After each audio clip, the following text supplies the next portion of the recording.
First of all, let me just quickly say thank you to Colette and Steve and everybody who put a tremendous amount of work into this event and pulled it off. Huge success, I gotta say, it's been great.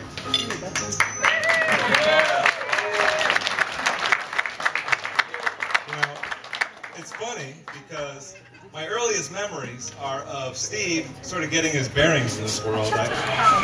I can remember him taking those first couple of steps, falling down, getting back up. Seemed like he got sick a lot puking all over the place. But you know, enough about the bachelor party.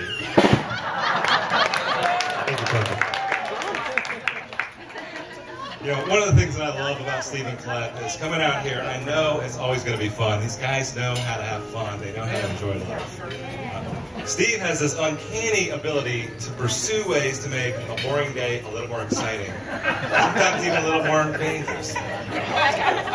You know, years ago when Steve and I last were roommates, we're sitting around one day kind of bored. Steve all of a sudden comes up with this idea, you know, we got to think about getting a zip line. I think about this for about 15 seconds, we are out the door. This is a brilliant idea, classic Stevie idea. So we get the zip line, we hook it all up. We do a couple of rides, and I'm thinking, oh, this is a win. Huge success, this is a blast. Steve's sort of shaking his head, thinking, it's not quite dangerous enough. So he goes to work on a new zip line move, and he pulls one off that I just have to tell you about. It's called the invert. Somehow, I don't know how the physics work, but he went completely upside down, inverted, down the zip line. Incredible move. And then moments before hitting that tree, the finale, you know, he'd go flying through the air, dust everywhere. I don't know exactly how it worked. I just know when the dust settled, he'd always be in the same place, leaning against that tree, looking kind of bored. Well, the interesting thing is right around that time, Colette came on the scene. In fact, a lot of people might not know this, but on their very first date, they ended up back at Steve's, and Steve insisted that she come out back and check out the zip line. Now, I remember hearing about this, okay? And I remember thinking, man, that is awesome. Guys have been hanging upside down in trees trying to impress ladies for a long time. Took it to a new level. Well, anyway, we all know now that that simple act of primal courting was actually a test for old Coley here. And I think it's safe to say she passed that test, because if you look around here, when there's not a wedding going on, this place is a 9-hole disc golf course, and go-kart tracks all through the woods. I mean, you name it, gigantic pit fire. It's always fun over here. If something else is going on, you wouldn't believe it. So, anyway, Colette brings a lot to the table too. She's a project person. We come from a long line of project people. And I know now it's official. We're all family. Tomorrow there's going to be something new, something different, but I know it's going to be fun. I'm looking forward to coming back, and I think that's something that's worth celebrating. So on that note, I would like to make a toast. To the future of Colette and Steve. May they seize each day and live life to its fullest.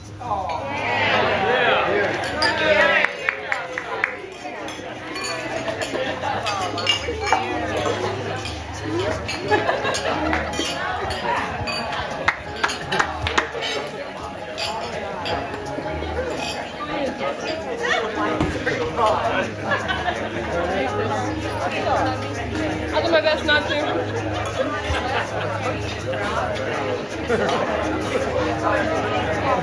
Alright, well, for those of you that don't know me, I'm Eileen, and I am the beautiful bride's little sister. As being a little sister, you know, I spent my all the time growing up just wanting to be just like Colette. And who wouldn't? I mean, she's beautiful, she's caring, she's fun to be around, and she's always there if you need help.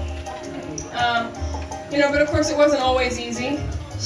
Her interests and passions tend to change with the wind, and it was a little bit difficult to keep up.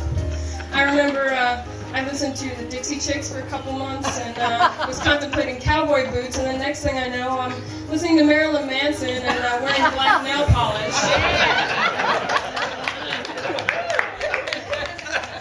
Of course, there is one constant in Cowan's life, and that is her love of chocolate. And I learned very early on that there's some things that sisters just don't share. In fact, I remember one time she made a batch of brownies, and I said, "Cowan, can I please have one?" And she looks me dead in the eye and she says, "No. And if you touch this, I'm going to stab you with this fork."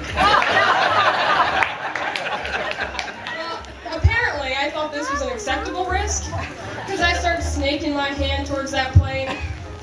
I never got a brownie. I did get a neat little scar on my finger from it. Now, along with chocolate, she has another constant in her life, and that's Steve. He's just as sweet sometimes. Steve, welcome to the family. Thank you. Brave man. The first time I met Steve, I couldn't help but laugh as he tried to jump out the window of a car going 70 miles an hour down the interstate to avoid the sneeze of a 9-year-old.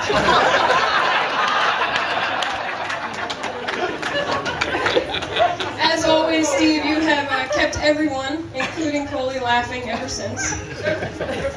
You're very lucky to have Colette, as just as lucky as she is to have yours. So it is my immense pleasure and relief to ask you to join me in a toast to love, laughter, and happily ever after.